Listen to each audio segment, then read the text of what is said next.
Welcome to the Glenn Beck program. Last week, the voters said, okay, can you guys, stop for a second?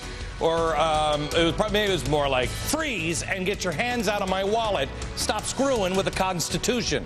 Nancy Pelosi said, okay, I'll do that. Healthcare is out, she said. Barney Frank said it would be a mistake to disregard the voice of the voters and pass healthcare anyway. 61% of the American people say, drop healthcare. I told you last week that we are either going to see a progressive revolutionary emerge in our president, or Bill Clinton will suddenly appear and they will begin to triangulate and play politics. Well, not only are we seeing revolutionaries, this weekend they decided to fight with everything they've got. But it's not just revolutionaries, it's arrogant revolutionaries. According to an insider claiming to be present for the meetings that have occurred with Barack Obama, he recently said that the difference between what happened with health care in 1994 and what is happening now in 2010 is, and I quote, "You've got me." Oh, well, that's great. By the way, that insider just happens to be Arkansas Congressman Marion Barry, a Democrat. So, sure, we're going to get health care, from a progressive, and he is a progressive, but at least he's a humble progressive. Hello, America. I'm going to get to all the news of the day, and there's plenty of time for the White House to call. You can call me anytime and just correct anything we say, but they're not going to yet again today. This year, I told you, this show is going to be different. And so while we are going to get to the news, I want to explain the approach of this program for the next few months, 12 months maybe. Last year, all I tried to do was just figure out what the heck is going on. I mean, I was up all the time, got about 2-3 hours of sleep on some nights, most nights, in fact, because I was reading, trying to figure it out, trying to just figure out what are they doing. Well, we figured it out together last year, and this year I've decided that the only way to move forward and to fix it is just to remember who we are as Americans, learn and remember where we came from, and more importantly, correct the history that progressives have tried to erase. Friday night, we showed you the history of communist revolutionaries that's not taught. Well, I have to tell you, we just got the ratings a little while ago, and it was the #1 show on cable news on Friday. We were a little concerned that people would even watch it. I mean, it was a documentary. You know what I'm saying? It was #1. We had 4 million viewers tune in, unheard of. In fact, it was the highest ratings we have ever had for a non-news event. At 5 o'clock, these ratings don't happen. Thank you. You are eager to learn the history that progressives are erasing, as am I. Well, all this week, we're going to take a deeper look into what we showed you. We're going to show you the different things and how it relates. What we showed you on Friday, that was the end game for crazy people. We're going to see if we can find any similarities that are happening here. Politico had several professors watch our special on Friday night, no doubt to find all the outrageous errors this clown makes on television. Well, I'm here to report that they found none. But let me share 2 of the criticisms.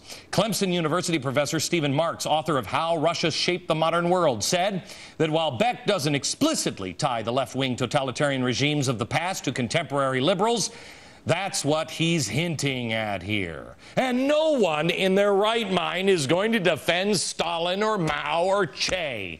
The implication is that this is all going to happen if Democrats get their way. This is a complete lie.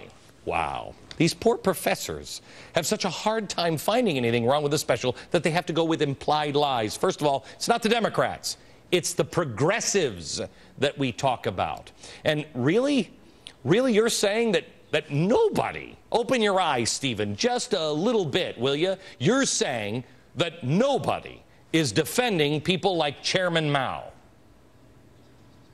Mao Zedong and Mother Teresa, not often coupled with each other, but the 2 people that I turn to most. We know that the free market is nonsense. We know this is largely about power, that it's an adults-only, no-limit game. We kind of agree with Mao that political power comes largely from the barrel of a gun. Okay, you know what? I don't agree with that power largely comes from the barrel of a gun. Do you? Is that the country you want to live in?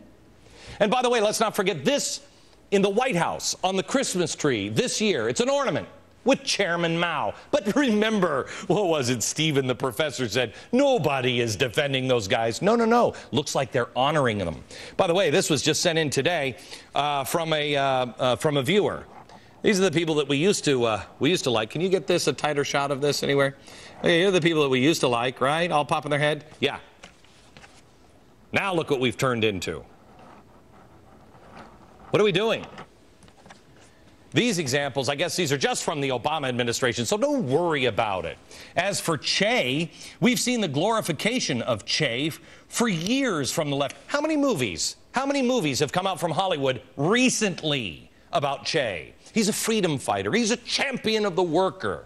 Really? If you're saying that nobody in Hollywood is in their right mind, or nobody in this administration is in their right mind, you might have me there. But I don't think that's what the professor was insinuating here.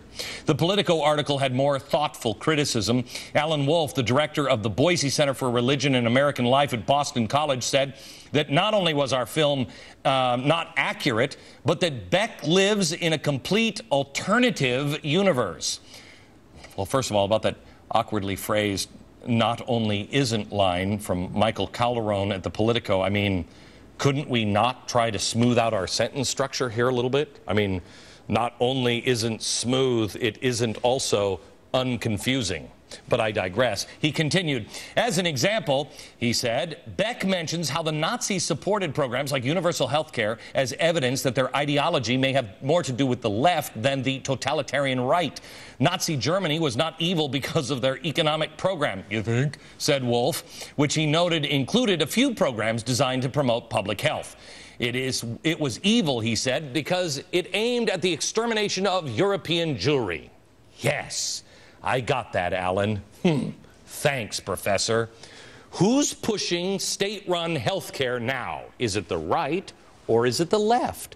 Who is it that is always pushing it? Is it the right or is it the left? It is always the people with big government designs. That was the association. Not here that health care made the Nazis evil. That's ridiculous. Now, obviously, a point can be made that totalitarianism starts with the government inserting itself into more and more aspects of our lives, right? But the underlying point here I made in the documentary, and please try to keep up here, Alan, in our alternative universe, the right is continually associated with Nazis. That seems perfectly fine with all the eggheads in this country. Unfortunately, that is the lie that we are exposing. And it's, by the way, again, not the Democrats, it's the progressives on the left. They have been excusing and defending brutal dictators from the beginning.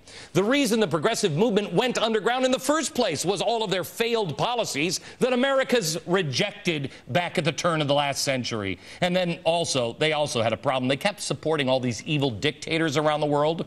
Progressives, like we showed you on Friday, George Bernard Shaw couldn't hide his admiration for the dictators. Watch. Now, Signor Mussolini cannot take it off. He is condemned, although he is a most amiable man.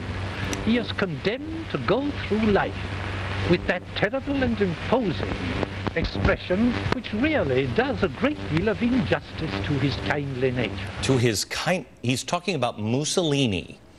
Shaw gave us a great insight into what the progressives do. He talked about Mussolini's scary look. Right before that part, he said, you know, Mussolini looks like this and looks scary. And I can look like that too, but